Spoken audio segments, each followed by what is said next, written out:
Professor Rob Beichner from North Carolina State's with us, and he did a great job yesterday convincing us that we should all just go back to lecturing and forget this active learning stuff. So actually not, it was the other way around. I heard a lot of people saying good things about his presentation, and so today is more of a hands-on opportunity. So as quickly as you can, you want to have some space on your table, but we'll start with some questions and answers, and then we can move from there. So who was not at my lecture about how not to lecture yesterday? Okay. Oh, a few people. All right. So someone that was there, explain what we talked about. Describe what we talked about. Don't all jump up at once now.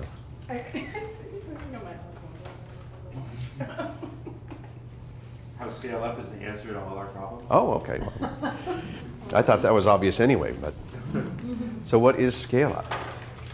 Student-centered active learning environments, upside down pedagogy. Wow, that's impressive. That's the Curve buster. It sounds like a lot of vocabulary, but I don't get it. That's what it's for. Well, it had the scale up name originally. The letters actually meant other things, most of them, but because I discovered that there were a lot of different research-based teaching methods that have been developed over the years and studied and evaluated and found to work very well. But many of them, if not most of them, if not nearly all of them, were designed for pretty small classes with quite a few instructors. In fact, some of the most popular ones, at least in physics, which is my particular area, were developed here in town at Washington, University of Washington. But they were mostly designed for classes of maybe 20 or 24 students with 3 or 4 instructors. And I couldn't do that. I'm at NC State where we don't have any money. And so actually we're lucky to get by with classes of only of 100. But 100 students with 1 instructor, and then normally we would have a lab graduate student who would take the students off to do labs, but I had access to that person as well. So the scaling up was taking these research-based pedagogies and finding ways to scale them up so that they would work in large classes, which I was able to do, but I also have data that shows that they actually do work better with smaller numbers of students. And I mean, I showed pretty clearly I was taking data on conceptual learning, and I was fairly consistent at a very high value with, I think it was 54 students in the class, and then when I went up to 99, it stepped down. Statistically significant step down. It's still way above lectures, but it was noticeably different than what it was with smaller classes. Did you find Questions aren't allowed in my classes. Did you find breaking points, like the difference between 25 and 40 or 40 and 50? I did not look at that. I didn't have the option of varying class size that much. In fact, I was forced into going from 54 to 99 just because we finally had a classroom big enough for the 99, and I was told, you're moving. So, in fact, the very first real scale-up classroom was seated 54 students. And there's an article in the journal Science. It has a really nice picture of the classroom and all that. And the day that journal article came out, they were rolling those tables out of the classroom, which I thought was ironic. But we had the bigger classroom, so it was okay, supposedly. Not that they'd ever want to be using that space for something else, the same way. In any case, there's lots of data from lots of schools in lots of different content areas that show that this sort of thing works. And it's basically all it is sort of a structured approach to the classroom and what goes on to help facilitate active learning and connections between the students and the faculty member. So even if you do have 100 students in the class as a faculty member, you can get to every single one of them, and every one of them has a name tag, so you can get to know them reasonably well. Here it doesn't look like you are stuck with large classes, and so that makes it even better yet. In fact, I've seen some neat classes of, 32 or thereabouts, and it's very nice, the kinds of arrangements that you have. This sort of arrangement here actually would work very well because I can get to everybody. You can't hide. And so for students, that's important for them to know, and important to structure the classroom that way. I'm curious, within physics, I sort of know of these well-known curricular project Mm-hmm. that was done. But it seems like, you know, I'm curious how much, I mean, because certainly the classroom is only one piece of it, you know, Right. there have to be good activities Mhm. that students are getting engaged in. Mhm. And they have to be facilitated very carefully and all these things. I'm wondering how much, like, are there a lot of resources for curriculum and videos and such? Not as much as I would like, but the password for the website is the word share. So it's subtle, but I'm still trying to get more and more people to do that. And we have adopted or adapted some of the more well-known kinds of things. What I found, at least in a large class, is that I couldn't just turn them loose with, say, worksheets that had been designed to last for, let's say, 45 minutes, because in a 45-minute time span, with the kinds of students, the number of students you'd have with 100, there'd be some teams that would be done, you know, 15 minutes early. And there'd be other teams that were 15 minutes behind when you ran out of time. And so what I would end up doing is taking those 45 minutes and divide them up into pieces, wherever they would logically break. And so after 10 or 15 minutes, when the first piece was done, we'd have an overall class discussion for a few minutes, make sure everyone was on the same page. And that way the people who had been done early had only been done early for a few minutes. In fact, not enough time to get into trouble, usually. And if I spot them, which I usually can, I can aim them toward other people that need help. And then the people that were behind weren't that far behind that it wasn't reasonably easy to get them up to speed. And then you just repeat for the next little chunk and you do the whole thing over and over again.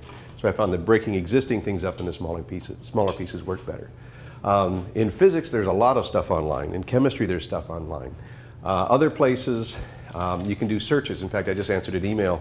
Somebody wanted to know if there were biology classes online. And so actually, I can just do that really quickly just to show you how that works. Because I think I'm still online here. Oops, except you can't see what I'm doing. So let me go to, this is interesting. There we go.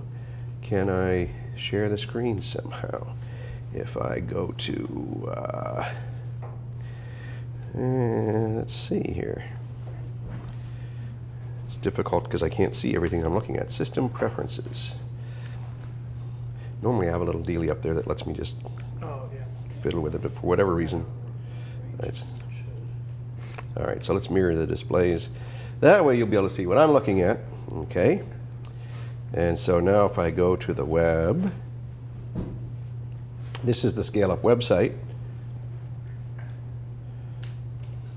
And very slowly loading, however.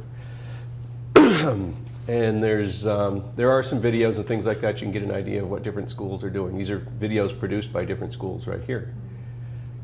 Some of them are just 5 minutes. Some others are fairly long. Anyway, you can go in as a visitor or as a registered site member. If you go in this way, you have to have a special password, and that gets you into all kinds of stuff. But even if you're just a visitor, you can go here. And so somebody was asking about biology, so I just came up here and did a search for biology. And these are the schools that I have records of that are doing biology. And so you can pick one of them.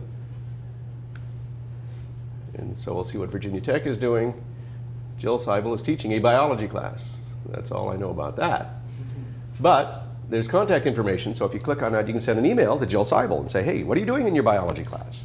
So, and you can say, you know, a great way to share that would be to put it up on the Scale Up website, and then everybody could have it.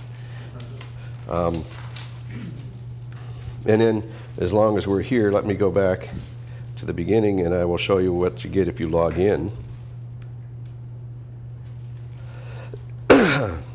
There's stuff here on room design, how you evaluate spaces, how you estimate costs, even how to make name tags, how to share screens, different tips and tricks, resources for collaborative learning, how you set up groups, even what to tell students about groups, a video on group work.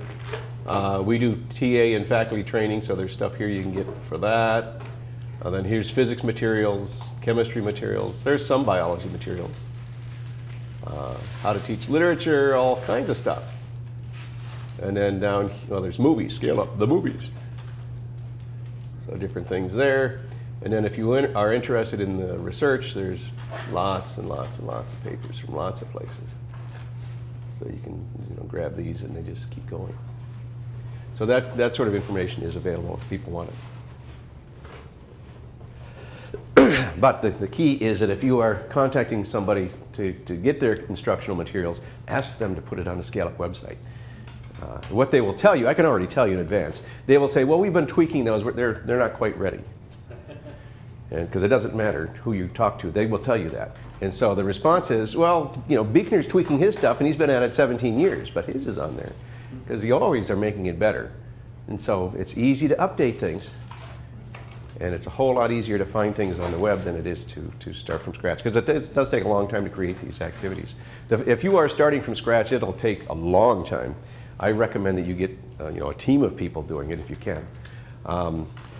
And in fact, it takes more work to teach this way than it does to lecture at first. Until you've done it a few times. Once you've got a whole class worth of activities and you've taught it a few times, then it takes a whole lot less prep work. Because then instead of going, I don't know about you, but when I lecture, I go through every line, make sure I don't look stupid, in advance. And that takes a while. Well, in a scale-up class, all you do is you look to see what the topics are and what the activities are. And then you go to class, and that's where all the thinking happens, is during class. Hopefully on the part of the students, but you help some. So it's less prep once you get started, but it takes a while to get a nice collection of things to try. And you are always tweaking them because you're listening to the students and you're finding out where they're having difficulties. That's the big difference, is you get all this feedback. And so when they have difficulties, you adjust things, or you might read some article that says students have problems in this area, so you ask the students those questions, and sure enough, and so you add those to your materials. So they always get better and better, I hope. Other questions, comments? Yes? So,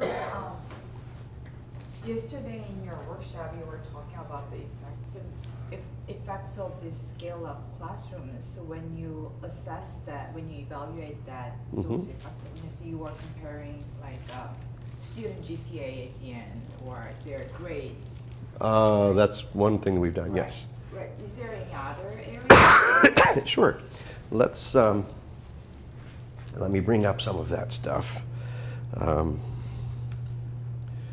Let's see, open something recent. And let me just go down to the part. I'm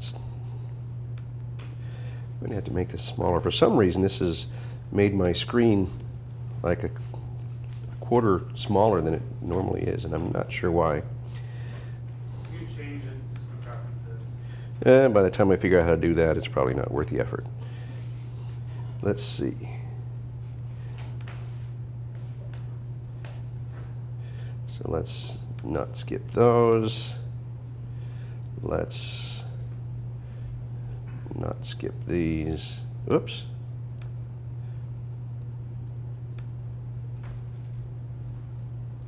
Okay, oops. I know what to do. There, I'll do all this. There, skip, don't skip. Okay, now I can show you some different things. If I start here. So I've got data on all these. I don't know if I have all the data in here, but I've got some of it. Some of it you've seen, some of it you have not.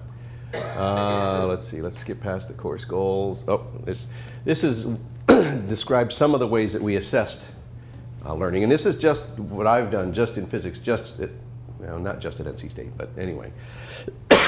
Physics is lucky because we have some really nice conceptual tests that are nationally normed, so we can make comparisons between MIT students and NC State students who start in very different places, but we've got ways to correct for that. Okay? So physics is lucky, and we give it in a pre-post test mode, which means we give it before instruction and then after instruction. And you look at the difference, and that's what they learned. And then you can divide that by what they could have learned, and you've got a way of comparing it. And then, of course, we also do interviews to find out what students are thinking, ask them to solve problems out loud, or ask them interesting questions, or here's this neat demo, can you explain what's going on? And so you get some understanding of what students are thinking. And we collect portfolios of student work. In problem solving, we've done comparison tests and interviews and portfolios. Lab work, same thing with practical testing. Here's some equipment, set it up, calibrate it. Tell me the physics behind how it works, because it turns out that's important for us. Technology, we did in-class observations and testing. Communications, the same sort of thing. We have a lot of video recordings, hundreds of hours of video recordings. A fun thing to do with video recording is, if you're studying how the teacher interacts with a class, is to play it back at high speed. And it looks like a pinball game as you watch the instructor bouncing around from student to student. But it turns out that's useful because you've sort of extracted all the stuff that's distracting, and you're just looking at where that faculty member is going, and you find out, well, gee, they're always bouncing back and forth between these 3 tables, and they don't get over to that corner table very much, or they don't get to the outside students very much, or whatever it happens to be. So there's some neat things you can do there. Student attitudes, there are some national tests on that, and interviews are probably a better way to get at that. And then just general a positive learning experience. We've got ways of gathering that data as well. Oops, course goals. So let's get past some of those. I'm not quite sure. Oops.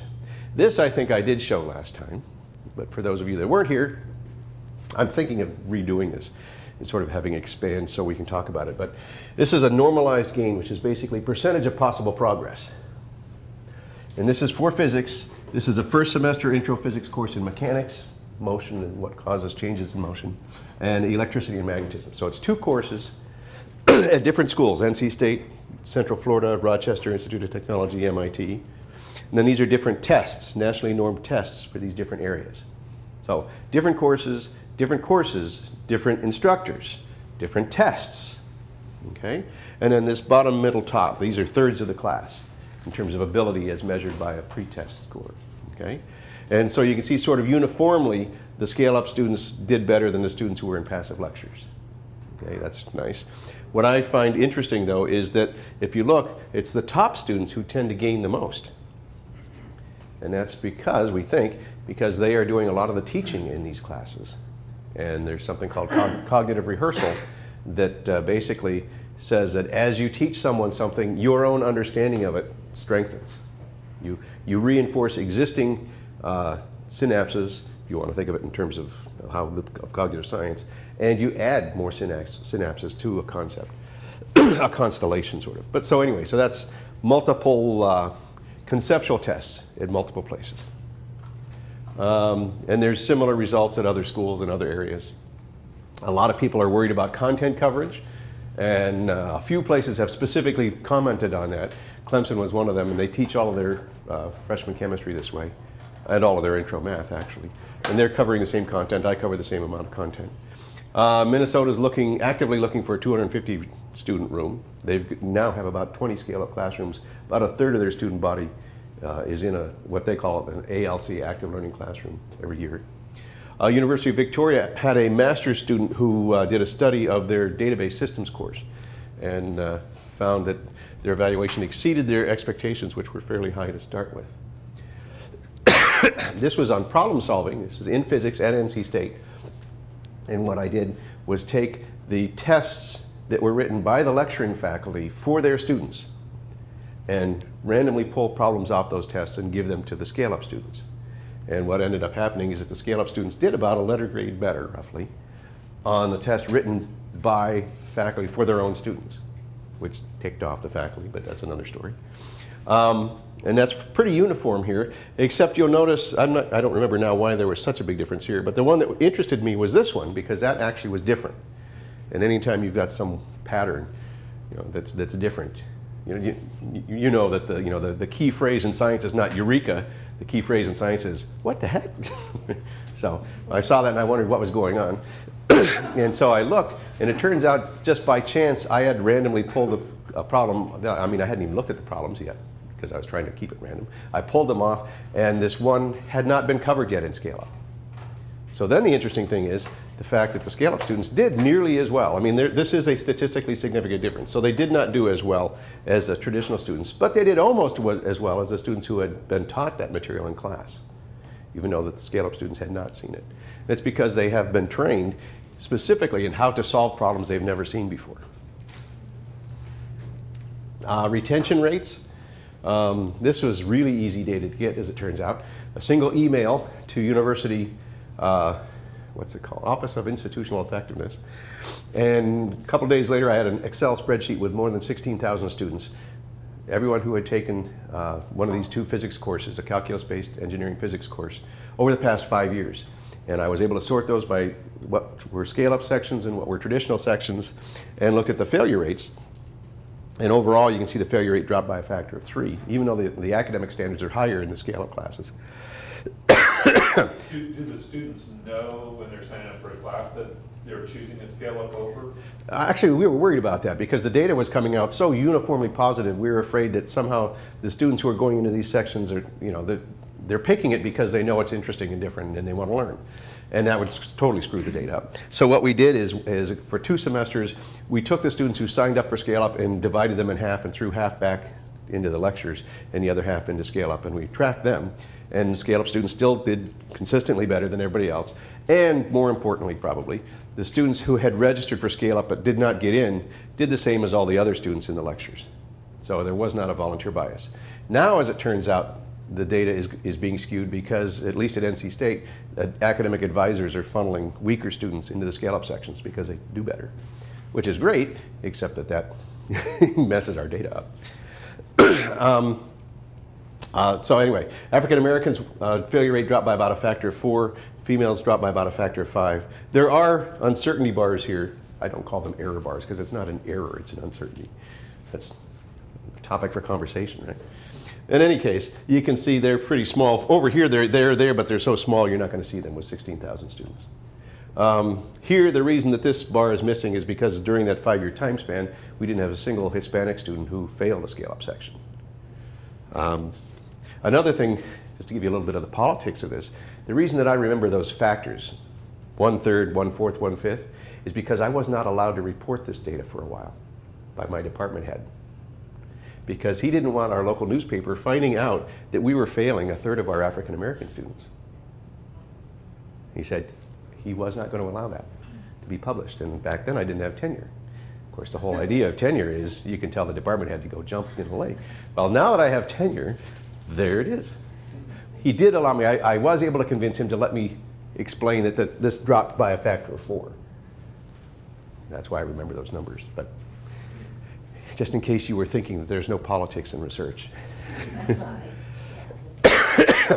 One thing that we were worried about, that this overall we dropped the failure rate by a factor of 3, so that means that physics wasn't being the filter that it used to be for engineering. That's what it was supposed to be. I mean, save the engineers a lot of trouble.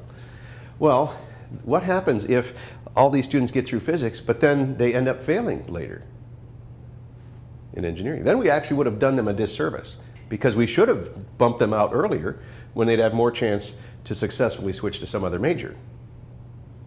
Okay, we would have wasted their time and their money and gotten their hopes unexpectedly high. So what we did, and this actually was really hard data to get, is I had to find students in later engineering classes who had taken or had not taken Scale Up. So that was just difficult data to gather. I picked a single course just because it was so hard to get, and I picked the course that I thought was closest to introductory physics, and that was engineering statics. Okay? And the faculty and the students will all tell you it's fairly similar. It's a direct application of the mechanics course. And so what I found was that the D and F and withdrawal rate in that engineering statics course had not changed, even though we were funneling a lot more students in there than before. Well, the only way that can happen is if people who would have failed aren't.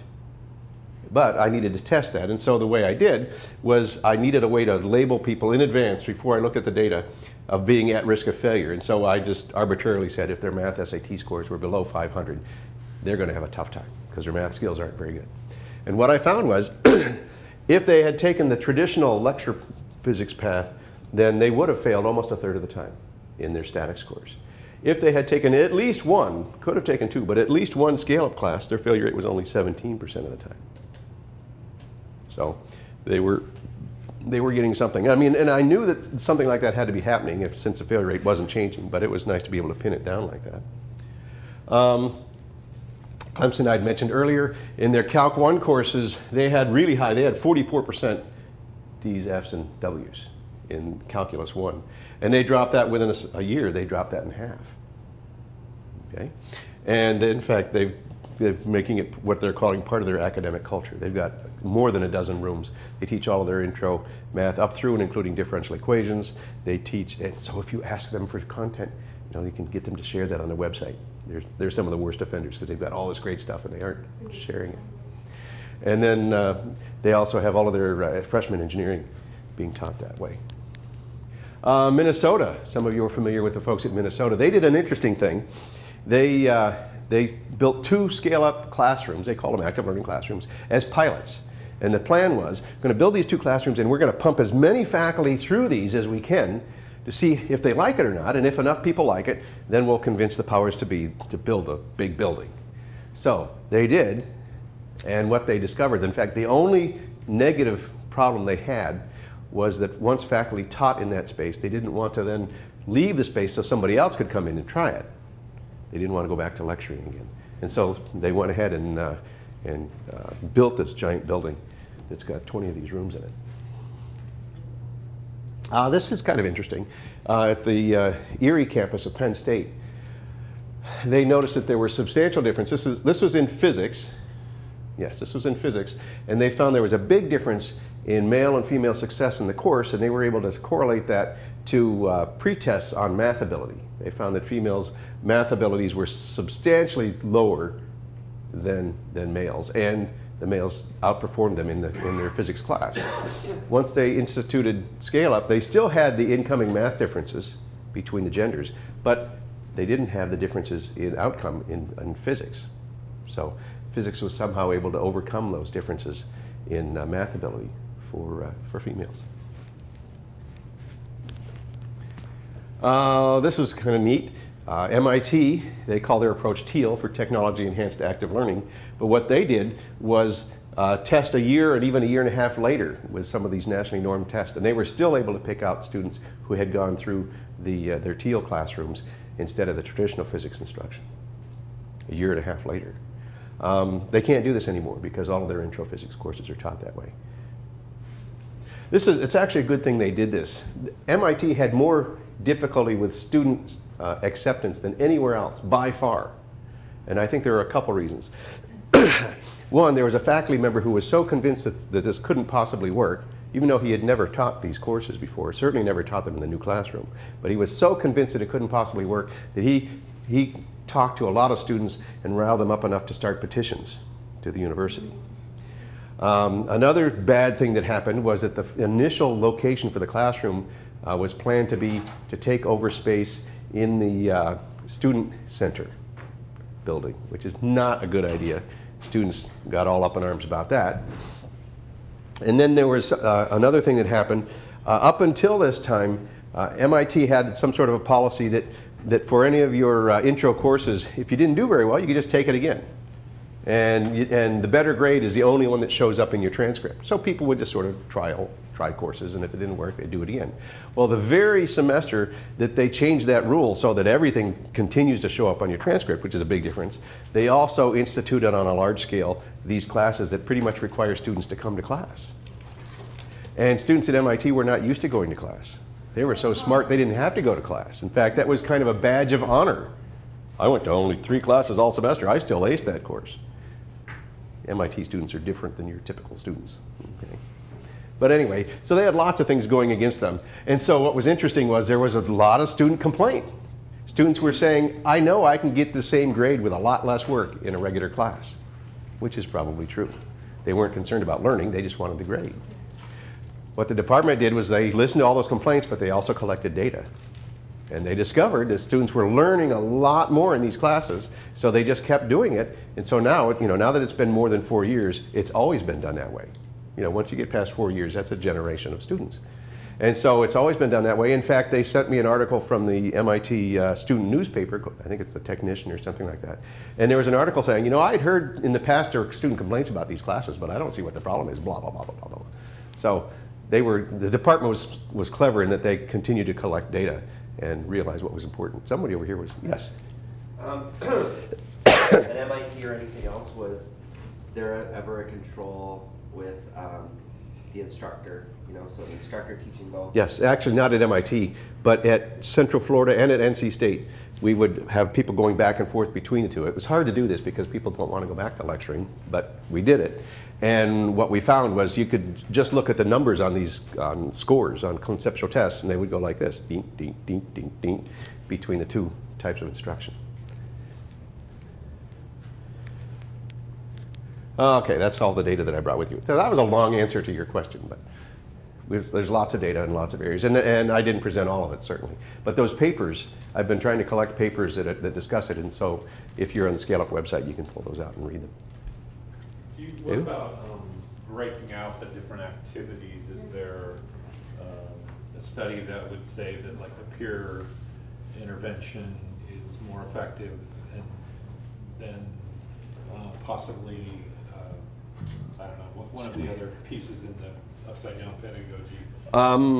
No, not specifically that has done that. There's lots of studies that show active learning in general is better than passive learning. There's loads of those. There's also lots of studies that show that collaborative learning in general is better than non-collaborative, or worse yet, competitive learning. But I don't think there's anybody that has been able to extract those individual parts, because the pieces tie together so tightly that it's hard to pull out just one. In fact, and there's also lots of flexibility, so people are doing different things. The only thing that I'm really strict about is, I tell people you can adapt anything you want to. I don't care. You can call it whatever you like. But if you tell people that you are doing scale-up groups, you have to do the following things. Because if you don't, I know that it won't work. And in fact, MIT, I had to have special meetings with folks at MIT because they said we can't get our groups to function at all. The students aren't working together. And I said, so how do you pick groups? Oh, we let them pick their own. Oh, okay. Is this what's happening? This and this and this? Yeah. They said, yeah, that's exactly what's happening. Okay. So they changed the way they've been doing groups, and so now it's working much better. So that's the only thing that I'm picky on, because I know that if you don't do exactly these things, it doesn't work.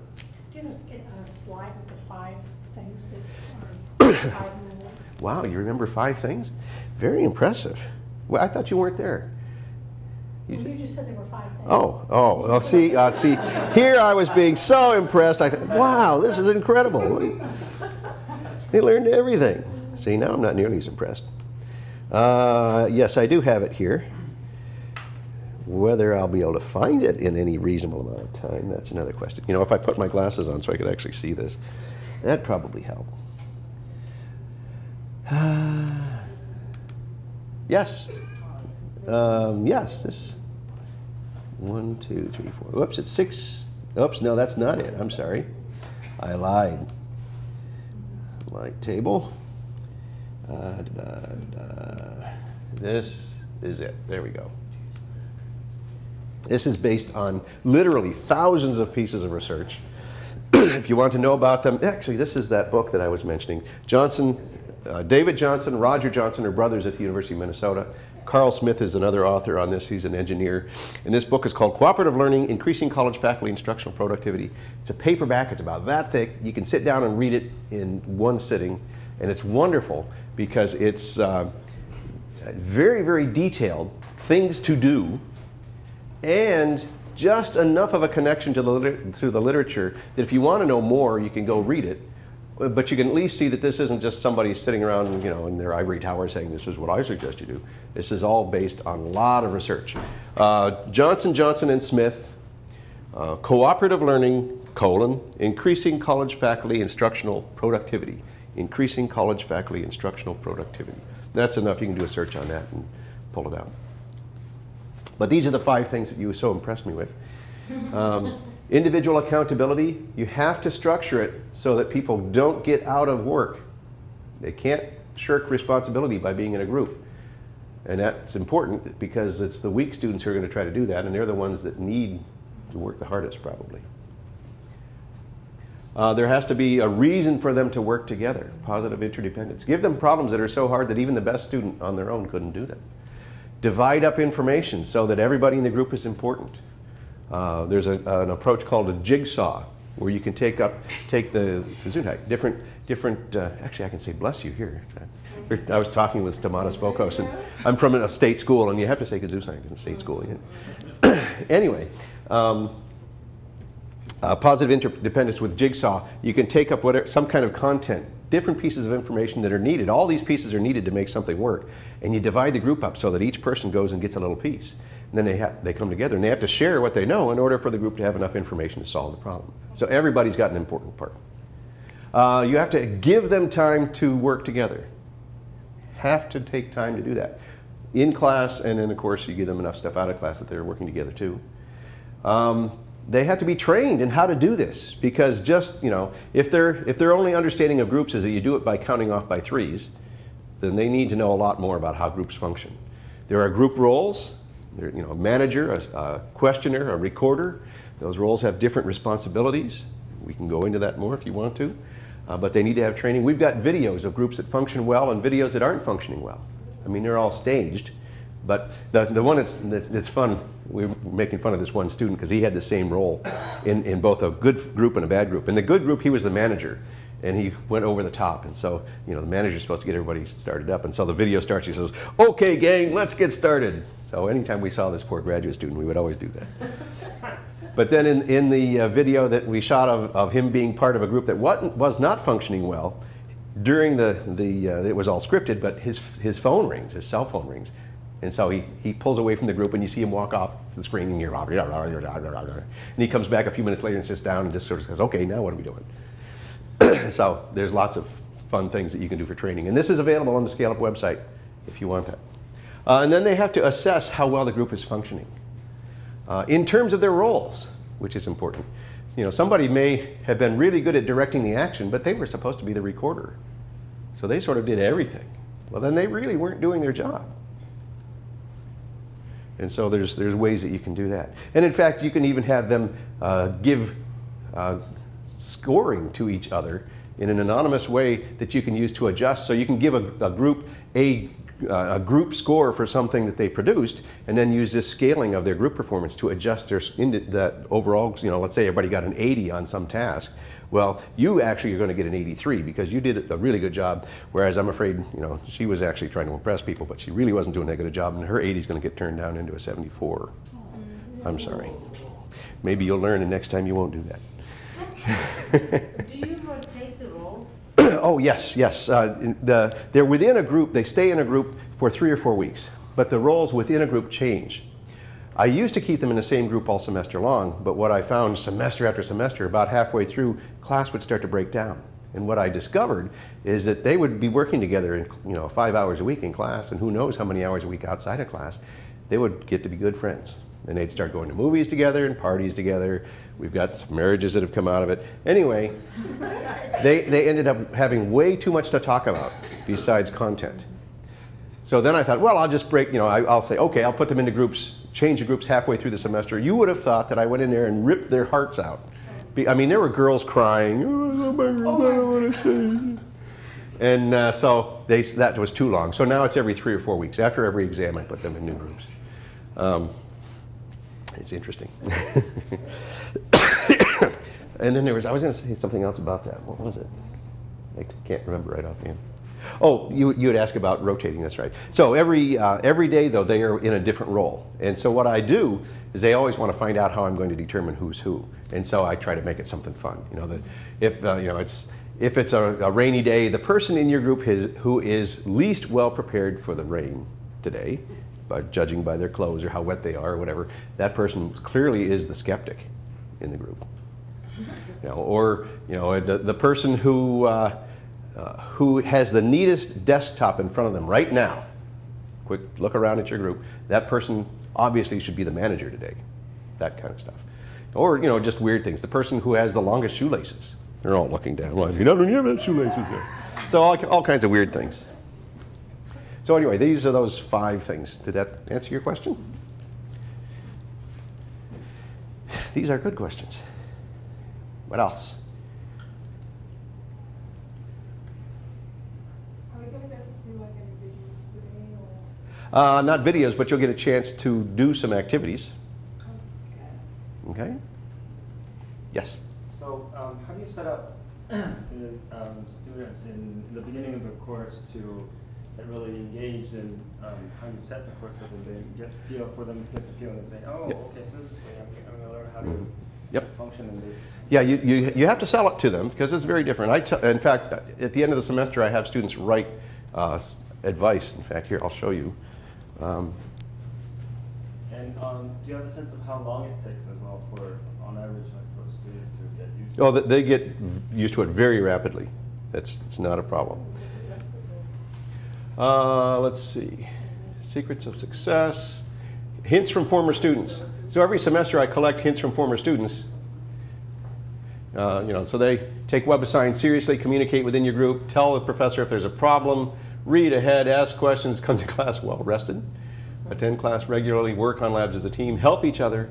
So they come up with these, and every semester they're different. I also have these performance outcomes for every chapter. In chapter 2, you need to be able, in section 5, you need to be able to do that. So they have a very specific idea of what's required of them. But I talk to them a lot. I show them the data that shows that employers are actually looking for this sort of thing, the skills that they're going to get.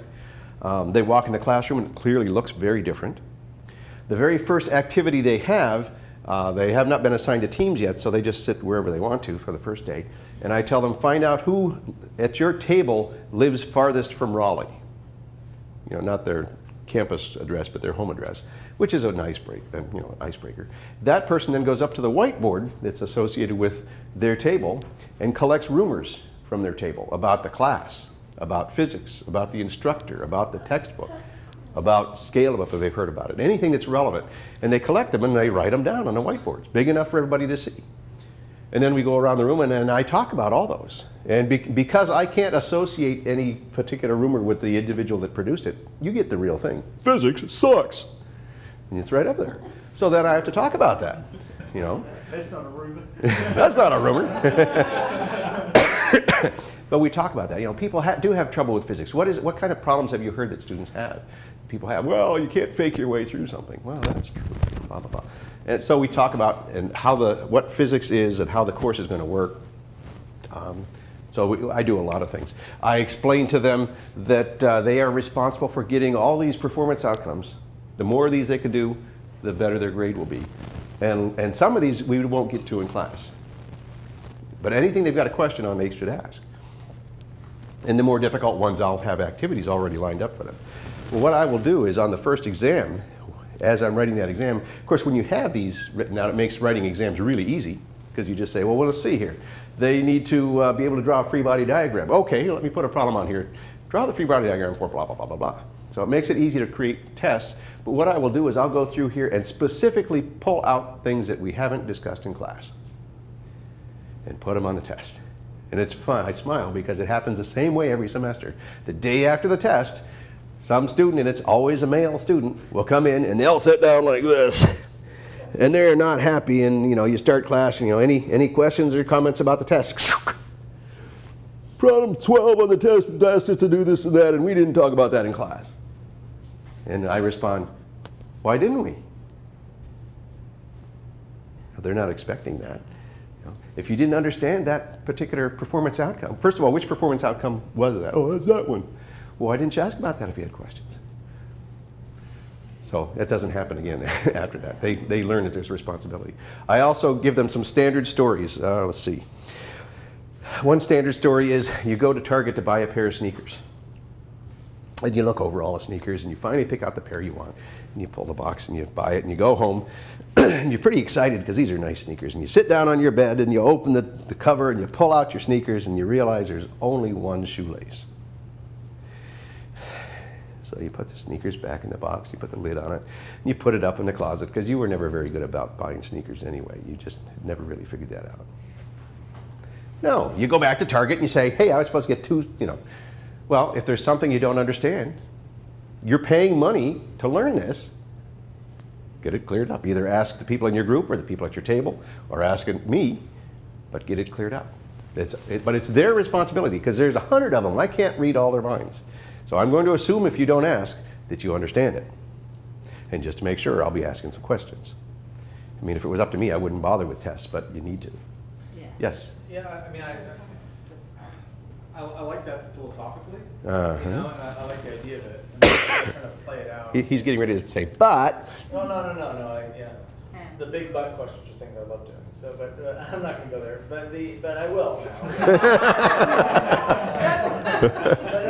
I guess my question has to do with kind of. It seems like it assumes a pretty high level of internal locus of control. It does. Ability Yes. For a 19-year-old. Yes.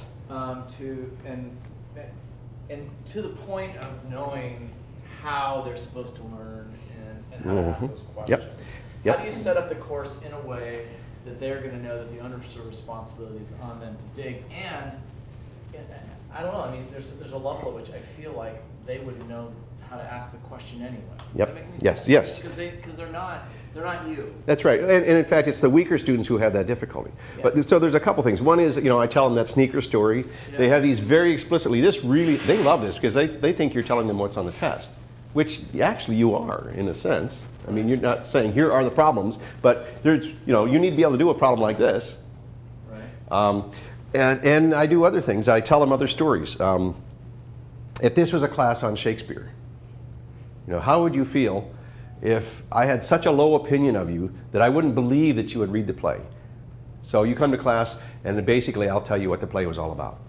That's not going to give us time to talk about any of the meanings or anything. I'm just going to have to tell you what the play was about. Here's this character, he's going to do this, and then he's going to do that. No, you read the play outside of class, and then we come to class and talk about all the interesting questions that it raises. Now in high school you might not have done that. In fact, in high school you might have had to stand up one at a time and read a section of it. But this isn't high school anymore. But another thing that I do specifically for the weaker students is I structure the groups so that every team of 3, they're always in teams of 3, as much as I can arrange that, has somebody from the top, middle, and bottom third of the class. And they're structured so that they need to help each other, and there's a benefit. Points, they get points if they help each other. And so the low-end person gets to see especially how that high-end person works. Holy cow, they're studying a week in advance. They never would have thought of that. Nobody they know studies a week in advance for a test. They see that the middle student was having difficulty, so she wrote out her notes, recopied her notes in a nice, neat form with all these connections and stuff. They never would have thought to do that. So they see examples of good study habits, and they have each other, so that the good students are asking the weaker students questions because it helps. The way that's structured is that the high-end people normally don't want to work in a group because everybody's sponging off them. Right? But what motivates the high-end people are points. And so we set it up so that if the average score on a test for an exam for a group is above 80, then each person on that team gets 5 points added to their score as a teamsmanship bonus. Well, the high-end person wants to make sure they get those 5 points. They want 105 on this test because it's just cool to be able to do that. So they'll do everything they can to explain the material to the weaker students and make sure they understand it, which we've got data. Well, you saw that data. The top students actually benefit the most from that. But everybody benefits a lot. There's nobody better than another student, a smart student, who's just recently figured something out. I mean, it's been 35 years since I didn't know why Newton's third law doesn't, why it works like it does. Right. I've forgotten. I literally don't think that way anymore. And I've sort of forgotten the hard parts about it. Well, somebody who's just recently figured that out, who can refer to the same crazy TV shows that I've never even heard of, and uses the same vernacular, and they can communicate much better than I can. Right. So it's that part of the structure, especially the groups, helps those students that need that help. This may be almost the same as Jeff's question, but say you didn't cover one of these things in class. Yep. Right. Calculate the vector gravitational force exerted by one object on another. Yep. We didn't get that to that class, but that's listed as a... You need to get that out of Chapter 3, Section 2. You got to know how to do that. Yep. Is a weak student able to evaluate whether or not they can do that without having had it exposed to them that they can't actually do that? What I tell the groups to do is to create tests themselves. And they always want to take class time to review for tests. So sometimes, I don't always do this, but sometimes what I will do is I'll take this list and figure out how many objectives there are, and I'll divide them up around the room. So I'll say, okay, table 1, I want you to work on these 3. Table 2, I want you to work on these 3. Table 3, these 3, all the way down. So the entire test gets distributed. And then there's A, B, and C groups at every table. Okay, 3 teams of 3. Each group sits together and they come up with a question for their particular set of objectives. Learning outcomes, or they're learning objectives. I call them performance outcomes. They take that problem and they hand it to the next group in that table. So A hands to B hands to C hands to A. Solve the problem. Then rotate it one more time and grade it. So group C is grading B's solution to A's problem, and that happens all the way around the table. And so by the time you're done, all 3 groups have seen all 3 problems. Then the task is, pick what you think is the best problem. What would be most likely to be on an exam, which is actually a useful thing for them to think about. pick the best one and take that problem. So there's now one problem of the 3 at the table. They pick the best one, they hand that to the next table. And that table, as a large unit, has to write the problem and their solution that they agree on up on the whiteboard. Okay? And the fun part is, I tell the students, I'm going to put one of those on the test. They think, holy cow, he's given us one question. Well, sure, it's one question out of 12 or something. And I know they're going to study all of them. And I know that it covers the entire gamut of content on the test. And they're running around with their phones taking pictures. The best part is I don't check the solutions. So I tell them, you know, there might be some bad physics up there. If there is, you can be sure that's the test question. And I'll be grading it for correctness then. And so, boy, do you get great arguments. You know, where did this come from? You know, because they have to estimate numbers and things like that. How long is your class period? Just as a My particular classes last 2 hours on Monday, 2 hours on Wednesday, and 1 hour on Friday. And that's a historical artifact. We had 3 hours of lecture and 2 hours of lab. And do you, this is a politically charged question, so you have semesters? Yes. Okay. Aha! Well, that explains a lot, doesn't it? Well, I mean, just in the universe is around the semesters, and those were damned to hell. So. Yeah, well. As an undergraduate, I had quarters. You had quarters, okay. Yes, I went to Penn State, and I survived. I mean, back to Dan's question. I hear what you're saying. I feel like that ability to work along through some of that problem just sounds glorious. Yeah. Well, see, I just want to get fanned and be fed grapes in that universe. And it's fantastic. Yep. And the only way you can get away with that, is to put a lot more responsibility on the students. They have to come to class prepared, because if they're not prepared, they don't even know what questions to ask. They certainly can't do the activities. Right. The great part about it is that it's structured so tightly that they get on each other's case. It's not my problem. If a student doesn't come to class, I mean, I don't require attendance, and it's for the past, I don't know how many years, it's averaged 93%. And you can, I'll say, well, Joe's not here today. Well, yeah, he had to blah, blah, blah, blah, blah. The students already know. And if they don't know, you can see them on their phone texting. Are you coming to class? What's going on? Yes? So yesterday you talked about contracts. Yes. How does that work when you switch the groups? Do they have to come up with a new contract? They have to come up with a new contract. They can look at, they still have their old contracts and they use those. What's fun is that I've looked at those contracts over the course of the semester, and I can tell when the contracts were written. Because the later in the semester they are, the more the consequences are spelled out. And they're automated. So that, in the first contract might say, we promise to come to as many classes as we can. Okay? The last contract is, you miss more than 2 classes, you are automatically fired from the group. and the nice thing is that it's not in my hands. And they clearly learn how to make better contracts. Somebody will complain and say, so-and-so's not coming to our study sessions for tests. And I'll look at their contracts and I'll say, well, there's nothing in there about that. Too bad. Or there is something in there about that. What are you going to do? We've only had 2 or 3 students fired, I think 3 students fired since I've been doing this for 17 years. And so I don't even really, because people say, so what do you do when a student gets fired from a group? Because they can be. I don't know. I don't have a mechanism for that, because it just never happens. I tell them, if you can find another group that'll take you. Now remember, here's a team of 3 people who know if they average 80% on a test, they're going to get 5 points, right? Hey, can I join your group? I just got fired for being really lazy. And of course, my grade on the test is going to be averaged in with your grades. Guess what? I don't get hired by another group. That's the kind of struggle that because I do something similar from one of my classes. And I just don't have time when I switch groups for them to sit down and come up with a contract. Well, you don't do that in class. There's no time for that in class. They have to do that outside of class. Okay. Yeah. I mean, the contract idea has worked great this quarter. So really. Oh, you're doing it? Good. Yeah, team contracts. Now, do they create those during class or outside of class? No, well, they're outside. Outside I class? have a template, and so they basically have to fill in the template. Yep. And that worked out really well. Okay. Which basically from the social venture projects. So they do this for how they do the social venture projects, and I just used the template from that, tailored it to the table groups, and that worked great. So. Very good. Good. No, but that gives them a way to kind of say, okay, this is what your contract you're holding each other to. Do you know certain things that you require them to have on their contracts? No. It's not my problem. If the contract is no good, the group probably isn't going to work, but that's not my problem. That's their problem. Now, if they want to ask me, If what I think of their contract, I'll do that, but nobody ever does. Come to think of it, I don't know. I can't remember the last time students asked me to look at their contract. Do you have have you kept those? I used to when I was making comparisons. I don't anymore, but I collected a variety of them so that if I, let's see, is this, yeah, this is the class website. So if I go to... So you require them to turn them into you? Yes, they have to do this electronically. And actually, each individual has to do that. So that way I know everybody in the group has seen the contract. Because otherwise somebody could say, well, gee, those guys turned it in. I never saw this. Well, gee, that's funny. I've got this, you know, recorded here. Let's see, where is it?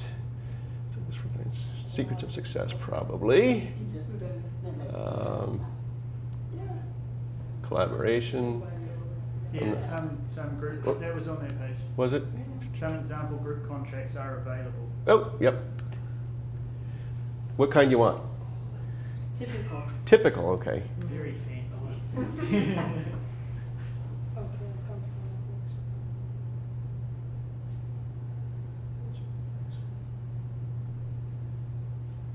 the next Okay. Spell assignments correctly. That's one of their things. It's not in the contract, so.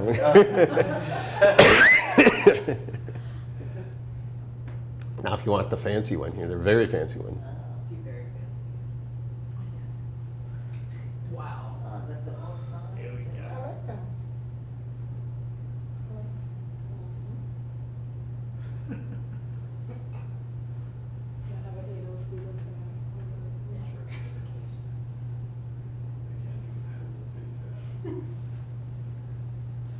and I don't know if there was a pre-law major or what, but this was a pretty impressive contract. Two verbal reprimands. Bad.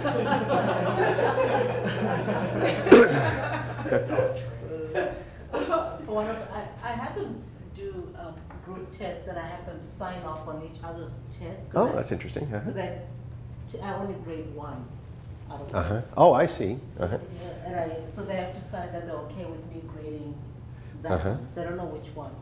And I can just write Neat. it. Yeah, there's a bunch of neat things you can do for that. I usually once a semester, I will hand out a quiz to everybody and tell them, you can talk for 5 minutes about anything you want. You're not allowed to write anything down, but you can talk about whatever you'd like. Boy, is there a lot of physics talked about. And then after 5 minutes, they have to stop talking and work on the quiz. They love that, of course. I don't do that. I only do that once because I do need, there has to be individual accountability, but they like that kind of thing. They really begin to understand the benefits of working in a group. Yeah.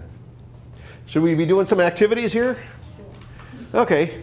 So most of you are not physicists, right? So we need to do some non-physics things. You're going to have to work with somebody else, though. You can't be over here all by yourself. Can't sit here by yourself, I'm afraid. Let's see. I know. Yeah, so it's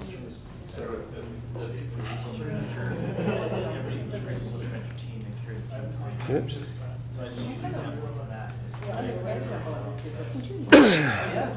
Some of these we can do, some we cannot. What's your choice? Pick one. You get to pick one since you are now sociable and you've joined the table there. You get to have your choice here. Oh my gosh. Except, oh, wait. What about powerful poems? I knew you were going to pick that one. Okay. You don't have frolic? You want frolic? Frolicking sounds fun. I could teach Chinese. It sounds cool, I can be dangerous. Strangely. These are the name blocks that we use to, each student has one of these and it holds a little card that's got their name on it. And so it sits there in front of them and it's easy to tell who's who that way. Well, you can tell by looking at these or feeling these that they're cold. Well, they're really not that cold. They're at room temperature. However, if you hold it in your hand, it warms up. You get your 5 points. Yes. All right? Well, the question is, what's the power output of your hand? So I will be nice to you because you're not physicists and give you the formulas that are necessary. Lane's not allowed to look at these, but everybody else can. Power is the rate of doing some kind of work here. So it's the energy that your palm is supplying divided by the time it takes. And the energy is measured, it's a quantity of thermal energy. It's the mass of the block times this magic number that says, oh, for aluminum it takes about 1 joule of energy per gram to raise its temperature by 1 Celsius degree. And then you need a delta T. And if you're not in the metric system, I will give you that too. They are room temperature, which is about what in the Celsius scale, centigrade scale? 20, okay. You hold them in your hand and it gets up to roughly body temperature, which is about 37 is your hand, or is your internal. Hand is probably a little less than that, 35 maybe. Okay. So now you've got a delta T. See, I'm giving you all this stuff. I wouldn't do this with my students, but that should be enough for you to figure out the power output of your hand. The metric unit for power is watts. So go ahead. You might have to pull out your phone to get a calculator. That's okay, whatever it takes. But I want you to calculate the power output of your poem. Well, if you're the metric person here, what's the mass? What do you think is the mass of that? Do we have any water? 100's a little high. By a factor of 3. It's about 30 grams of aluminum. Okay? 30 grams of aluminum.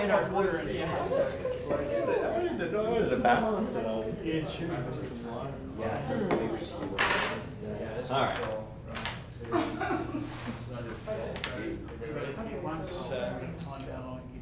Dun, dun, dun, So how will we know when it's at body? Yeah, we'd have to measure it in some way, right? Or we'd have to know how long it would take to get to body temperature. Feeling cold in your hand. Would that be good enough? Is it better against our Well, we want the power output of your palm. Well, but we're trying to decide how we'll know when it's. Ah, that's a good question. When it's reached palm temperature. Good question. Since we don't have a. You're missing lots of good stuff. Seems like if I, like right now, if I newly pick it up, I definitely know it's Celsius. But then I think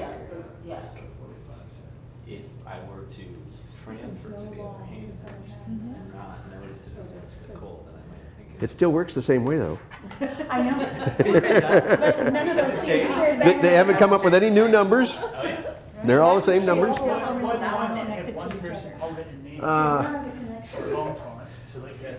Energy is Q. And this C is that C there. So it's about 1. It's not quite true, but it's close enough. So put a 1 in there, mass of the block there, delta T there. So this one is very temperature. Do we have a cold one right now? You looking for a cold one? Is this after class, maybe?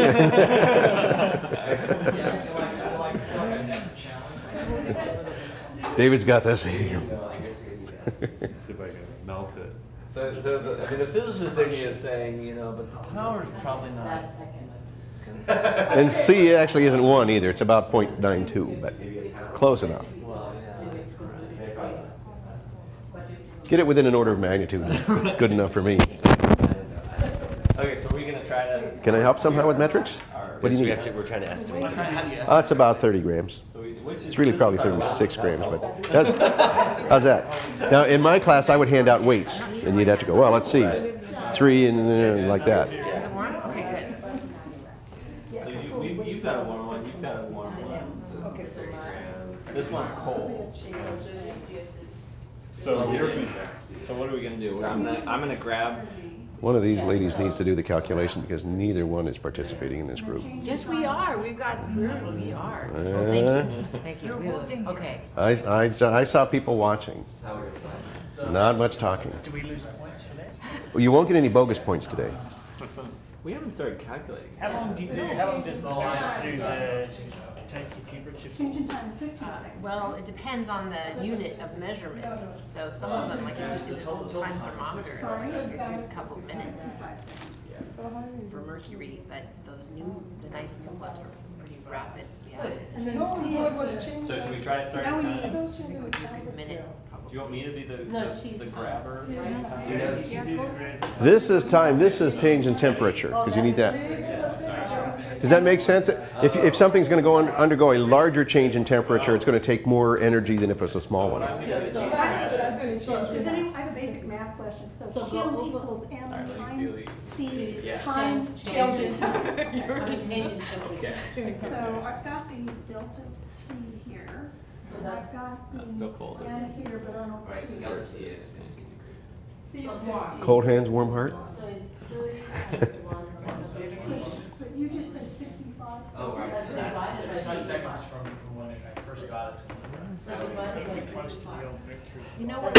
I'm noticing though is when you open up your hand and then you put it back in, it feels warmer than it did when it was in here. Right, that's different. Yeah, there's an interesting Yeah. perception there, You yeah. know what I'm saying? So you go like this and it doesn't feel all that warm, and then when I hand it to you and I put it back in, it feels a lot warmer for a second. Yeah, you're gonna.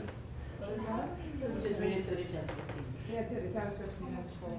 I don't understand where you're getting the 15. That's the change in Maybe temperature. 15 is the change in temperature. So Feels like it's colder than-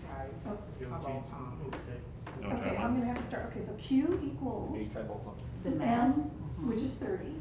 This The one's change in T, which is 65. No, no. 50. It goes from 20 to 35. 20 degrees Celsius to 35 degrees Celsius. Yeah. Right, okay, so 15. Right, I think that. And C is about 1. So that's 50 grams. 15. No, it's 450. Went to be 450. Okay, Oh, wait, sorry, 15. sorry, 90 It times. happens to us, yeah, we're going to. 90 and then the last, One. what is change in time? That's Not yet, no, that doesn't go in there though. That's, you have to calculate this first, then you're gonna divide it by your time. The change, Yeah, so delta is T that a is change in minute? time. No, it's change in temperature. Yeah, I would say around 2 minutes. Seems to be like. No, you already had it here. Want to feel them? Okay, but I was putting it in. 2 minutes so plus then or so minus. maybe Feel warmer. So it's 450 divided Not by. much It's though. 450 2 divided minutes. by. Yeah, I think 2 minutes. 2 minutes sounds good to the nurse and me. This one is slightly colder. But we can do that. Similar now. It's pretty similar. 2 minutes. 2 minutes? Same for left and right hands? Pretty much, yeah. Same for different people?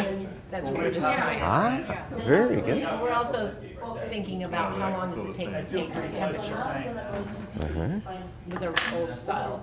The old style thermometers, which many of these students may have never seen. Which is another interesting thing. Yep. And the little eel deers. Yeah, Star Trek was switching about the temporal. Have you seen Yep, that? Did you yep. ever get up there? Whatever units of energy percent. What'd you get? So there's a difference there. Do you really think you know it to the nearest hundredth of a watt? This is Sure. A thousandth of a watt? I'm sorry. These are different from my hand. Oh, so it's So it's about 7. variability. Okay, 7 watts is what you're saying. Well, then the next question I have for you, because they're listening in. You notice that? Yeah. They're still working on it. The next question is that a reasonable number? And I'll give you a hint. Architects typically consider a human body to put out about 100 watts total. When they're designing heating and ventilating and air conditioning systems, they estimate each person, like if an auditorium's going to have a bunch of people, they figure about 100 watts per person. So the question is that a reasonable number? Celsius for palm. From about Let's go, folks. Hurry up. What'd you get? 15 degrees. So 15, and then we say 2 minutes, so it's going to be 15 joules over 120 seconds to make it easy. So 15 joules. 15 joules. Where did you get that from? well, we see changes in one, temperature. we're going to multiply by 30. 30, Oh. So do this yeah, times 15. If our whole body puts out 100. Why can't I do this in my head? What's 15 times 30? 450. 450.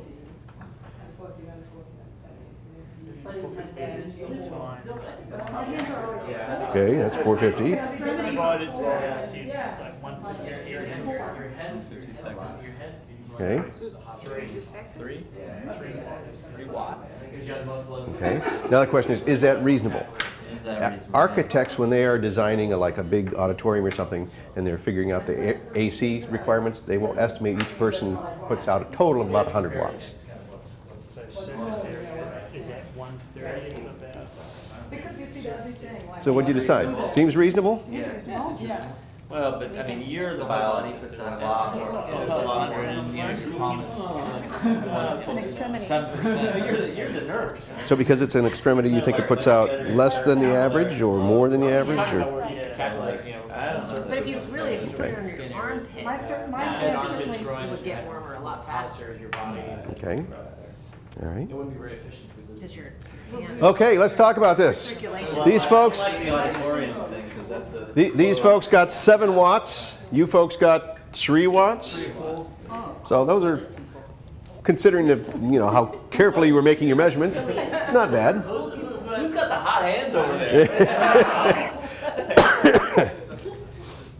My students typically come up with around somewhere in the neighborhood of 10 watts, so it depends. I mean, they're hot little students, you know.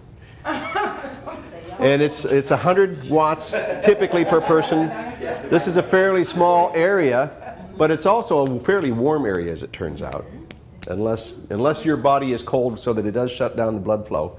If you're just sitting here in a normal, fairly comfortable thing, it turns out your pulse put out quite a bit, along with the top of your head. Yeah. Well, I was going to say, if you've got a 20-year-old, I mean, their metabolism's like twice on mine. That's right. Well, let's see, 7 watts up to 10, you know, we've got data that shows. Anyway, so that's an example. They do other things with these blocks. One thing they do is they, just by looking at it, hefting it in their hand, they can estimate the mass and the dimensions of one atom of aluminum within a factor of 10, which is pretty cool. What you can do is you can say, well, let's see, this is 30 grams or whatever, and they do that by actually, I give them a bunch of weights, and they, well, let's see. So if this is, let's say, 30 grams of aluminum, the atomic mass of aluminum, teach a little chemistry, is 27 grams per mole. So they've got about a mole, which means that they have Avogadro's number, 6 times 10 to the 23rd atoms. And if they know that that many atoms has a mass of about 30 grams, they can find the mass of a single atom. And if they know how many atoms are in this whole block, they know how many's in half. And the reason that's useful is because that's a cube. So you can do a cube root, find how many are on that side. It's about 75 million atoms. If you look really closely, don't lose your count. That tells you, if you estimate the distance, you can get the size of an atom. It's about 10 angstroms, which is about right. It's surprising, actually, how close you can come on that kind of thing. But what the point for students is that they can just do, simple little hand waving almost, literally, and come up with atomic measurements. And they can do these other little simple measurements and come up with reasonable values for things that are used in the everyday world. So that's an example of one kind of activity. Now, when you were doing that with them, it's a group of 3 students. Yes. And so... They almost always check within a table, though. Yeah, so how is the table check going? Well, once one group of 3 gets done, I'll wander around and I'll say, well, these guys here are sort of stuck. They don't know how to get the mass. You guys are done. Why don't you explain what you did? And I'll leave and let them do that. So I try to help the groups help each other. Okay. So you had a good choice. Here's the numbers that I used, I think. Yep. Well, I got 11 watts when I did it once. But that's okay. All right. And this is actually the real number. Oh, here's that one I just told you about, but let's not do that. Let's go back to the beginning. Okay, so that was pretty good. That was the most physicsy of all of them. That's why I knew you were going to choose that one. I thought we were going to do palm reading. You did. You did. Somebody else have a choice. That's right. You had the hot palms, the hot hands, so you have a choice next. Oh, I'd like to take field frolics to block. Okay. Good job. Too much surprise. Field frolics to block. All right. Well, we have here, I'll just give you one bag per table so we don't get too confused. All right, you have before you positives and negatives. They're representing electrical charges, okay? What do you know about positive and negative electrical charges? Okay, positives and negatives would attract each other, okay? How about positive and a positive? They would repel. How about a negative and a negative? They would also repel. So likes attract, opposites attract, likes repel. Okay? Turns out that's enough to explain all kinds of things. Let's pretend that, I can actually do this. I don't have to pretend. Over at this side of the room, I have a whole bunch of positive charges. Okay? A whole bunch of them. Phew, this is a powerful marker. And over at this side of the room, I have a whole bunch of negative charges.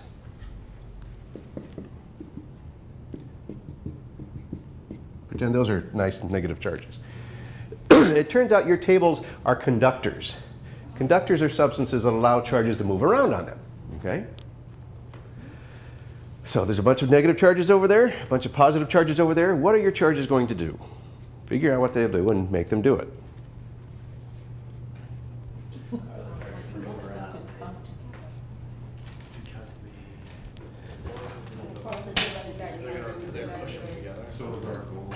I think we're Won't gonna try they to look put these a particular way? in the location They of probably- interesting. they probably will be- Go to. What do you think? Your table is a conductor, and the rest of the world around it is not. Okay, so the table allows charges to move. Right. So they're gonna move away Like, where from would each this- other where would and this towards us, so they're gonna be Yeah. separate, Wanna go rather that way. than clustered together, seems like Oh. they're being separate little pairs, they'll pair off. Well, kind of like. That's why I think we're assuming it's a big. Right, because of that, the founding, Because like, we too. have- And they Thing is the table, so But they're also gonna avoid the center, so I think you're gonna create. I think they're gonna be Is it gonna go all the way to the equally end? spaced Right. within the I don't think you within the Within a conductor, yeah. because they were coming to. Lots and lots of charges out there as compared to the charges inside here, so that you don't have to worry too much about them attracting each other. Yeah, it's Okay? I'm simplifying life here quite a bit as it turns out.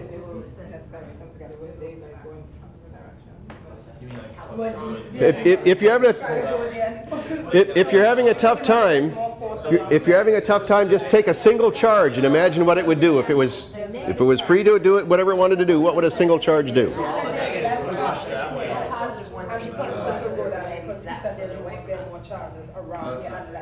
So I guess the question Strong charges there. so they're stronger. Yeah. It's kind of like a Better vacuum. to be here. So those who head that way. and this Yeah, way. yeah, because the stable doesn't have a lot of charge.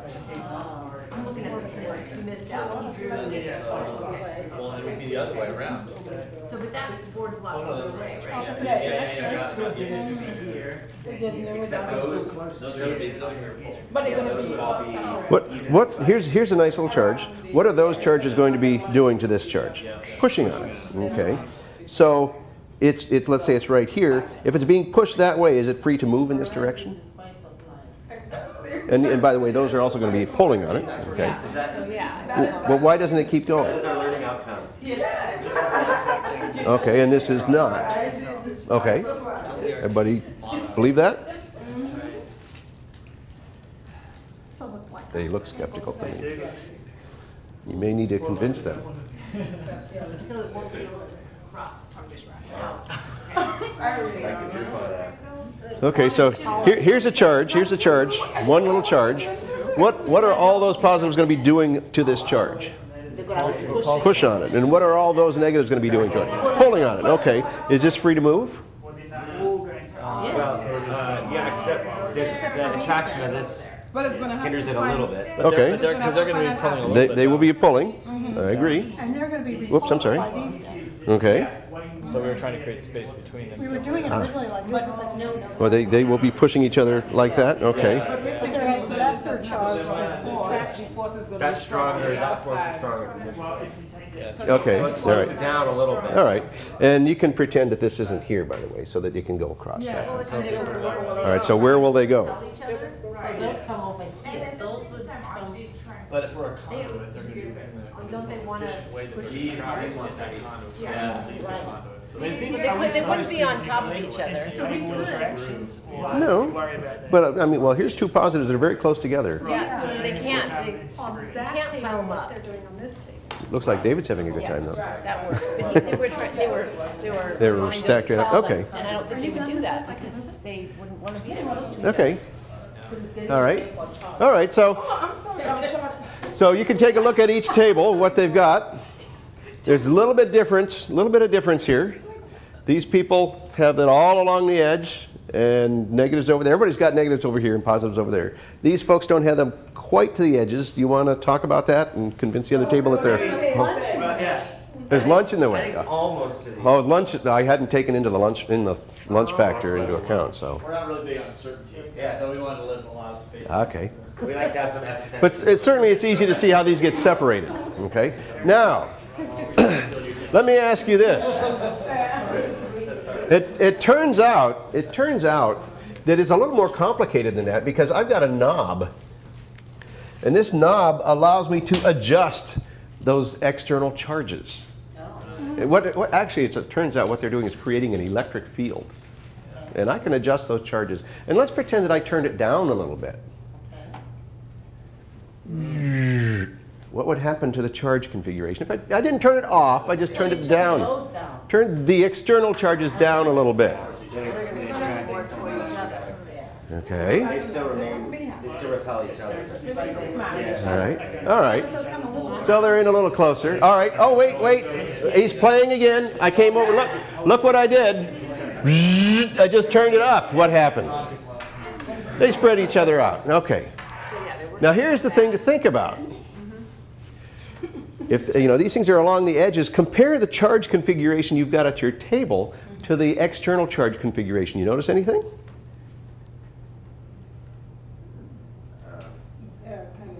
Well, I'm not. Just big picture. You take a kindergarten kid and you walk in and say, look at the charges on the tables. Look at those charges there. What do you notice? What's a kindergarten kid going to see? Kindergarten kid. They're further away. Oh. Okay. Neat and messy. Neat and messy. Wow, you folks are looking so hard. It's unbelievable. They're red. They're red. Hey, that's true. What else? It's on the same scale as they're red. They're in boxes. Oh, they're organized. Wow. Well, we don't have too much time, so I'm just going to tell you. Look, there's negatives over there and positives over here, and on the tables it's just the opposite. Oh. Oh, well, yeah. Well, I knew that. Here's the thing that's interesting, though. If I crank this up, these kind of come together. If I, spread them out. In fact, what these things do is they adjust, and if I had time, I would take you through all the logic of this. But basically, these things adjust themselves so that the electric field that they create is just the opposite to the field that creates. Because if this field was a little bit bigger than that, then these things would push themselves in a way that, because they would feel more force from that, and they would adjust themselves to correct for that. If this field was a little bit weaker, then these fields would move them apart, and that would strengthen it. What ends up happening is that the field from the table charges is exactly the opposite of the field due to those external charges. So what's the net field inside the table? One over that. The same? Well, it's the same except it's in opposite directions. It cancels out. So the net field inside an equilibrium, static equilibrium, is 0. So what that means is that you've got these wonderful windows in the building, and these might actually be that way because they look sort of like the right color. They are low emissivity glass. And so what they do is it's actually a thin film of metal, so thin you can see through it. And if that's connected to the grid work, the steel frame of the building, essentially you are sitting inside a big conductor. And if you're sitting inside a big conductor, it's just like being inside the table. And so if there's some external field, the building itself will adjust any extra charges that are in it to just cancel out any external fields. So what? Well, what if the external field is caused by a cell phone tower? Take out your phone, you go, I can't get a signal in here. That's why you can't get signals inside some buildings, is because the buildings are canceling out all the external fields. Cool stuff. In fact, in Tokyo, they purposefully coat, in the subways, they coat the windows with thin pieces of metal. You can see through it, but it makes what's called a Faraday cage. It makes a conductor, because people were really annoyed because you are like right here beside somebody. And they talk really loud on their cell phones because it's noisy in the train, and isn't it fun to be standing right beside somebody who's talking really loud in their cell phone on the train? So what they did was they made it so that nobody can talk on their cell phones in the train. Okay? By making the trains themselves conductors. Okay? And you figure that out just by knowing that charges attract and repel each other. Okay, let's do another one. Put the charges back in the bags, please. Yes? So with both of those activities, how much did the students know coming into the activity? That's a good question, and it depends. Sometimes I want them to figure things out from the scratch. Usually, students will know with this one that the electric field inside a static metallic conductor is 0. They won't know what that means. In fact, they have so little real understanding of it that they don't even see where we're going with this until we start talking about it in those terms. And then they go, oh, what was that all about? Because then they say, well, gee, that wasn't that hard. Okay. What's next? Your choice. New numerals. Okay. Didn't want to have to do this to you, but I guess I will. You're not allowed to look at this until I tell you to flip it over. because there's a brand new set of numerals you're going to have to learn, and that set of numerals is special. Okay? So no looking at, no, don't go trying to peek through the paper. Don't go throwing your forks at me. So don't go looking at this until I tell you it's, oops, wait a minute, sorry. Shh, you're not supposed to be looking. Okay, there's a new set of numerals, okay, to replace our old Arabic numerals, and you have to learn them. You have to memorize them. Okay, that's your task. So I'm going to give you a few seconds to memorize them. You can't talk to your neighbors. So when I tell you, I want you to flip over and memorize the shapes, and then there'll be a test. Okay? Are you ready? Everybody relaxed, ready to memorize? Yes. Go.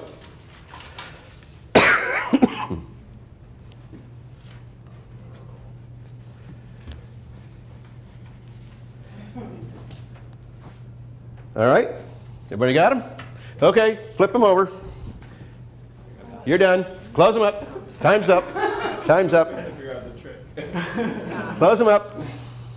All right, let's go to the new numerals. Oh, so that's how that works. All right, so here's the first question. I want you to calculate this.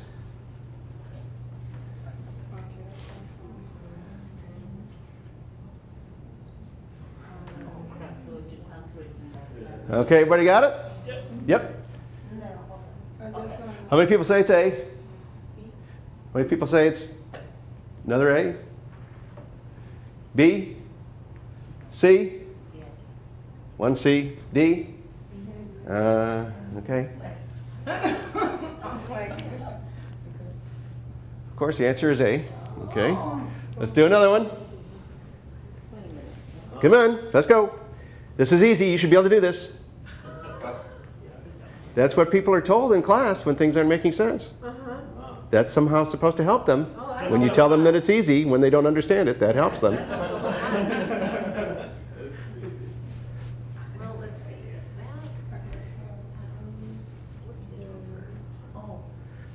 You got it? Everybody got it? Okay, we're ready. How many people say A? B? Oh, B? C? A couple of B's? D? Okay. Yeah, the answer is B. What's wrong with you people that are getting this wrong? Oh, that's the problem. Look. If you knew that in advance, it makes it trivial. The trouble is, not everybody knew that in advance. And me telling you that this was easy didn't help you. In fact, it probably made it worse. Yeah. So I don't actually do this with students usually. But what the point I want to make is, one, it doesn't help students to tell them that something is easy when they're not getting it. It is actually making it a worse situation. And what's happening here is the difference is, once you know this, everybody knows this, at least the pattern here, that provides a place for you to hang new ideas.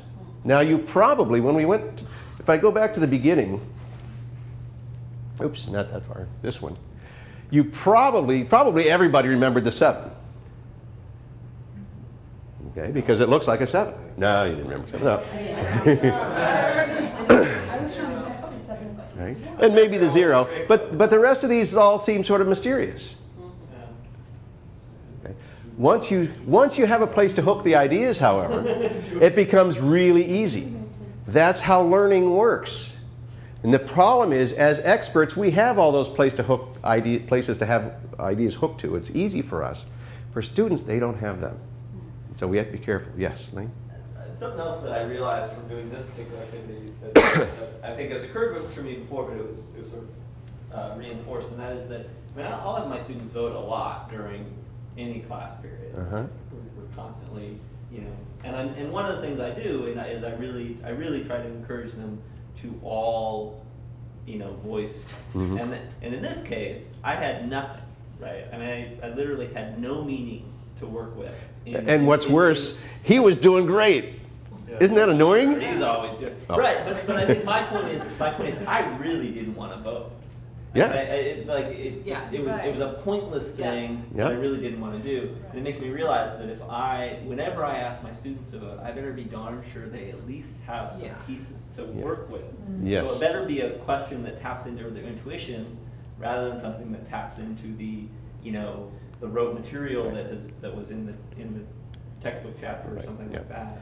Yeah. One of the real advantages of electronic clickers is that students can vote anonymously rather than displaying their ignorance. Now see, I didn't help that in here. I didn't give you clickers. And in fact, I asked you to raise your hand. And I saw you were saying, oh yeah, this is easy, this is no problem. But it wasn't being embarrassed that was making me not want to vote. It was the mere fact that I had my vote didn't seem like a relevant thing. Right. But for students, especially students who are weaker students and have run into that many times before, this is just one more example of them not being able to cut it. And it'd be fine if nobody could do it, but there are people who are acing this. And that's a problem. And yeah, it's the different. What you didn't notice is as I handed these out, I handed them from the top and the bottom of the stack, and some people got the little hint here, and some did not. Oh, I'm sorry.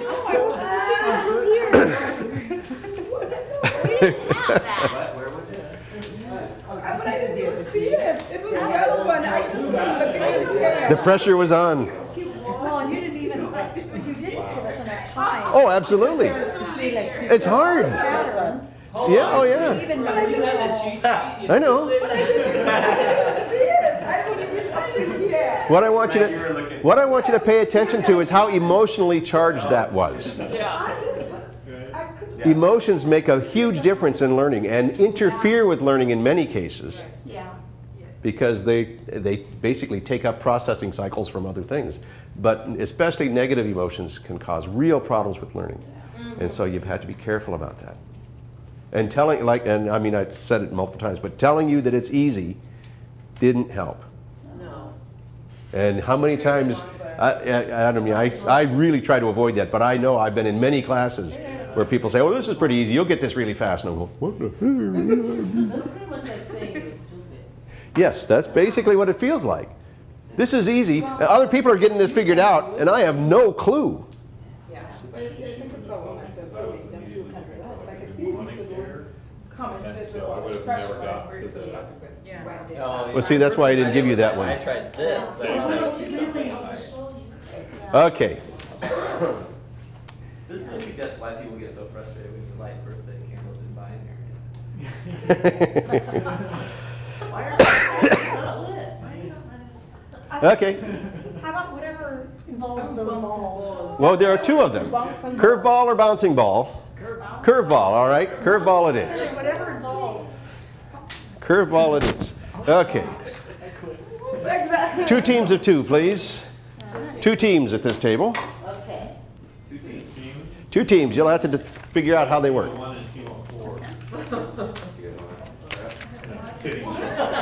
2 teams, but I don't want boys versus girls. How do we want to do this thing? There's the instructions. So that is.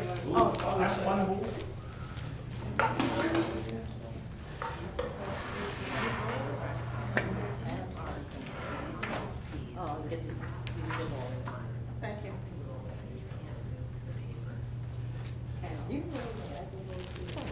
So you can't touch the paper at all? It doesn't say that. I didn't. What's the only rule? You can't move the paper. Speed is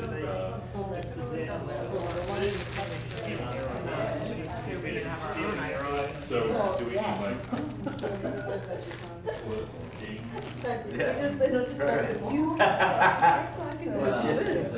Did that follow the rules? Yeah. Okay. Perfectly legal. We have one solution over here. You get bogus points if you come up with multiple solutions. Yeah, what I'm worried about is the speed. How do we get the with that? Well, I would assume if I just did that. Put like a wall in there or something.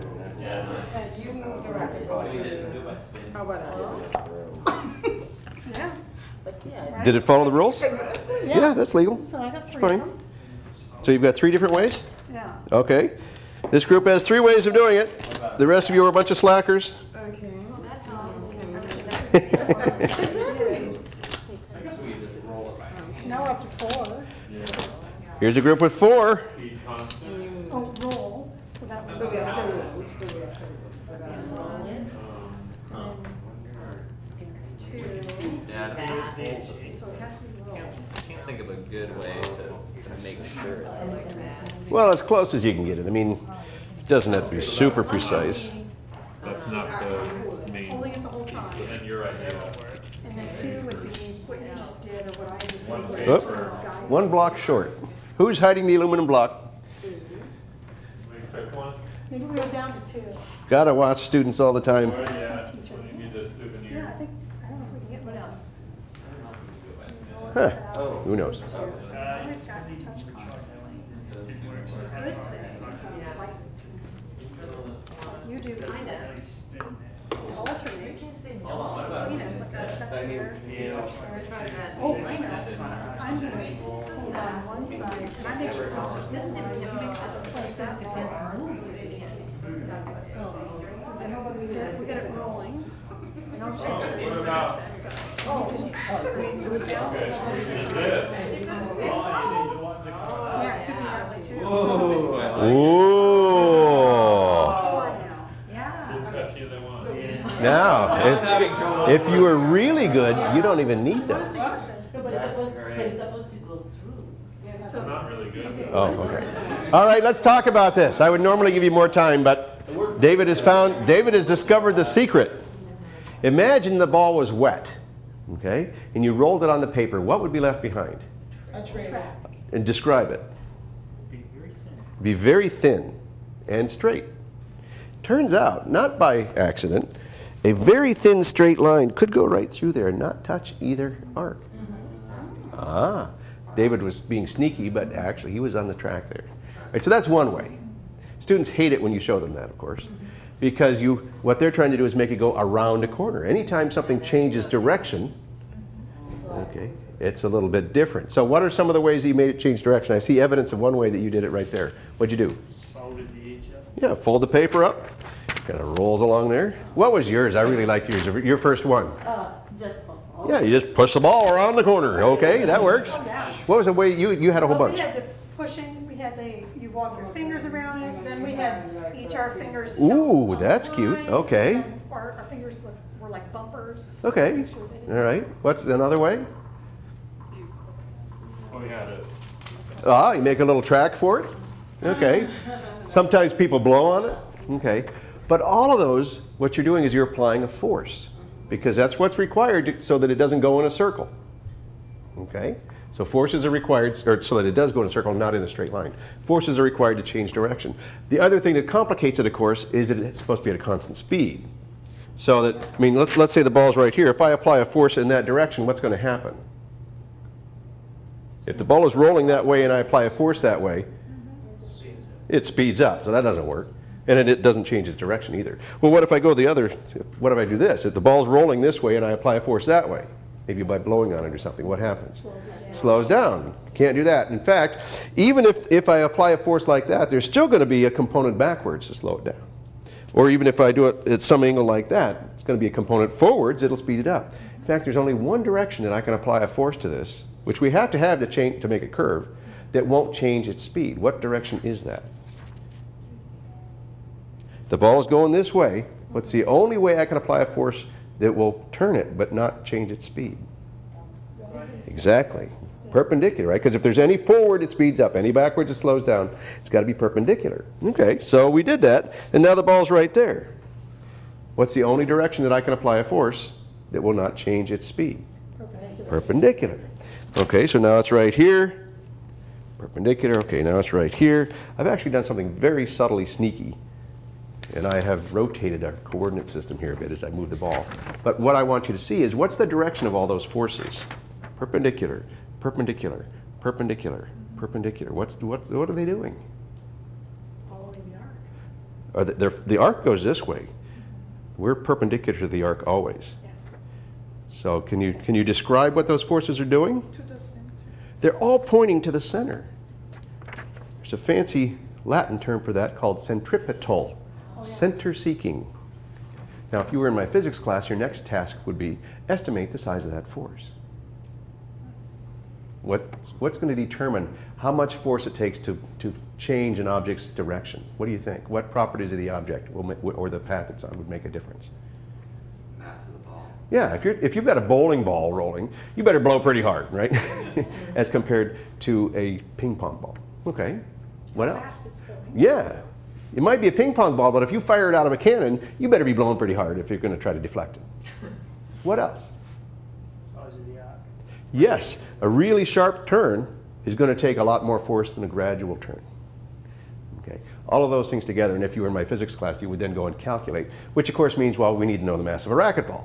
You go on the web, they find some physics teacher's site that has all these masses on it. Someday I'm going to create a site with bad data in it just so they find it, but I haven't done it yet. I keep thinking to do that. I ask them who at the table knows that that person is a teacher. Nobody does, of course. They eventually had to go to the United States Racquetball Association because they had to find a reliable site. And then they had to figure out, once they know the mass, well, how fast is it going? Well, obviously, you can make it go anything you want to. What's a reasonable value? They have to estimate that. In fact, I've been told by my students the hardest part of my class is deciding whether to estimate something or look it up in general. And then finally, the radius you can get, it turns out that's like 13 centimeters or something. So you can figure out what that force is. Okay, so if you want that kind of calculation, it's right there. So here it is. There it is. Everybody got it? Okay, good. There'll be a test tomorrow. All right, anyway, so we're about out of time. What I want you to see is that there are activities, and they're actually sort of fun to do. They use pretty simple equipment. Sometimes I use fancy stuff, but most of the time it's simple equipment. A lot of the times they have to look things up on the web or estimate them, because I think those are valuable skills. And they have to justify them. And that's why people, even if they're doing the same problem, can come up with different numbers. And so if they're doing these things on the whiteboards, I start fights. Because I can say, well, gee, their answer is a lot different than yours. Is it enough different that I have to worry about it or what? And then they go and decide. And just deciding if two answers are different enough to be concerned about is very useful. And then if they are different enough to worry about, tracking down the difference in what happened is another useful exercise. Anyway, so that's an example of the kinds of activities that I do in my class. Other classes do different things. I think I told you that those of you that were here at my talk last time, I talked about one of my favorite examples from political science. You remember that, those of you that were there? What was it? Look up gun laws on Fox News, on BBC, Yep. on BBC News. Right. There's A, B, and C teams at every table. You pick some politically charged thing like gun law legislation, and you send the A students, the A group students, to see how Fox News covered it. The B groups go to the web to see how MSNBC covered it, and the C groups go to the BBC to see if they covered it. And they compare those, and they're going to be quite different. One of them is fair and balanced. Yeah, there you go. And then the next task is each individual picks something of interest, scours the web to learn as much about it as they can, and they pretend that they're working for one of those media outlets, and they write it up. And then they give that report to somebody else to see if they can figure out who they're working for. Anyway, any last minute questions in the 30 seconds, 25 seconds we have left? This has been awesome. I'm sorry I had to be late. It's all right. If you go to the Scale Up website, you can find more stuff, scaleup.ncsu.edu. Okay?